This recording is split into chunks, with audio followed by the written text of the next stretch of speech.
सरकार को धन्यवाद दूंगा कि बिजली और पानी पर 2 दिन से जो चर्चा करवा रही है सरकार, गंभीरता से लिया, उसके लिए सरकार को धन्यवाद। मेरे से पहले हमारे बूंदी से आने वाले सदस्य ने भी धन्यवाद दिया और मैं भी देना चाहता हूं।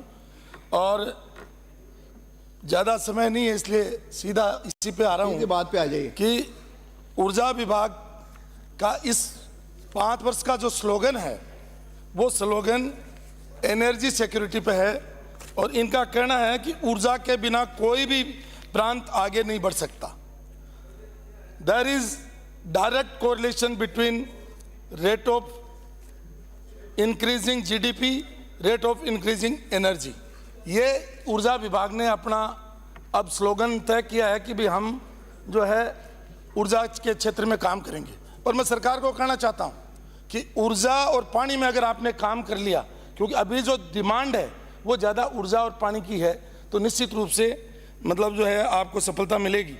मेरा ये कहना है कि अभी हमारे माननीय कोटा उत्तर से आने वाले माननीय सदस्य ने कहा कि वाइट पेपर लाएं, तो मैं भी उनकी मांग का समर्थन करता हूं। मैं इसलिए करता हूं कि मैं आंकड़े देख रहा था कि जब अभी जो बिजली है 23,500 मेगावाट का इनका आपका जो आप ही के कार्यकाल का ये प्रतिवेदन है, इसमें लिखा हुआ है। उसमें अगर आप देखें तो वसुंधरा राजे जी जब मुख्यमंत्री थी, पिछली सरकार थी, उसमें 7,148 मेगावाट बिजली पैदा की। और जब इनकी सरकार थी तो उसने 2,523 मेगावाट ही बिजली पैदा की। इसलिए गजेंद्र सिंह जी, पुष्पेंद्र जी और नागर साहब, इन तीनों की कमेटी बनाइए और वाइट पेपर लाइए और बताइए कि किसके, क्योंकि अभी आपको तो 8 महीने में, सब कह रहे हैं 8 महीने में, तो आप इन्होंने जो विरासत में दिया, बीजेपी का नारा है विरासत का, तो आपको जो विरासत में मिला वो आप बताइए, और आप जो विरासत में छोड़ करके गए 5 साल वो बताइए, तो इनको पता चलेगा कि वाइट पेपर क्या होता है। इसलिए आपके पास अनुभवी लोग हैं, गजेंद्र सिंह जी बैठे हैं इस डिपार्टमेंट को चलाए, पुष्पेंद्र जी बहुत अच्छा बोल करके गए हैं। तो मेरा ये कहना है कि तीनों की कमेटी बना करके वाइट पेपर ला करके बताइए। माननीय कोटा उत्तर से आने वाले माननीय सदस्य ने कहा कि भाई हम पाइपलाइन में, तो मैं आपको कहूँगा वसुंधरा जी जो पाइपलाइन में छोड़ करके गई उसी की तो आपने कमर्शियल इजाजत ली है, बाकी आपने तो कुछ किया नहीं। इसलिए इनको विरासत में मिला है। 8 महीने में आप क्यों डर रहे हो? आपको तो विरासत में मिला, इसलिए बिजली नहीं दे पा रहे हो। और जनसंख्या बढ़ गई, तापमान बढ़ गया, सारी चीजें बढ़ गई, इसलिए वो डिमांड बढ़ गई। क्योंकि डिमांड मतलब जनरेशन, डिमांड और सप्लाई में जो गैप है उसके कारण ये आपको प्रॉब्लम आई। इसलिए मेरा ये कहना है कि आप ये लाइए। अभी मैं इन्हीं का ये देखिए, मैं कोई अलग आंकड़े नहीं पढ़ूँ, मैं कोई वैसे लोगों के इनकी और उनकी समझ में नहीं आता। अब मैं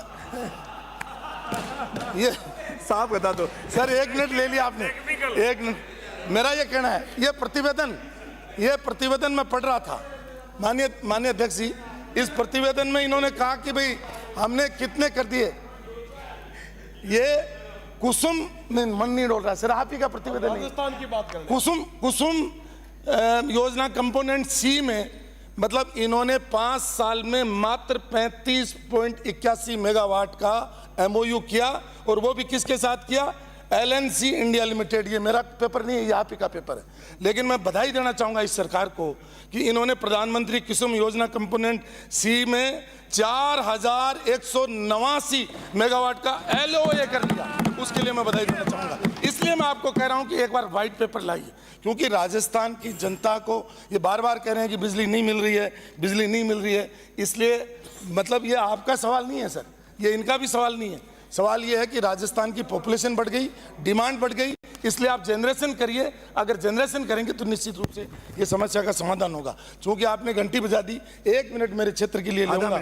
मैं आपको इतना ही कहूंगा। मैं माननीय अध्यक्ष महोदय, मैं और भी बहुत सारी चीजें पढ़ रहा था। अभी हमारे विराटनगर से आने वाले सदस्य ने बता दिया कि किस रेट पर इन्होंने खरीदी कांग्रेस के शासन में, किस रेट पे वसुंधरा जी के शासन में खरीदी, किस रेट पे इन्होंने खरीदी, उनका भी आप कंपैरिजन कर सकते हैं।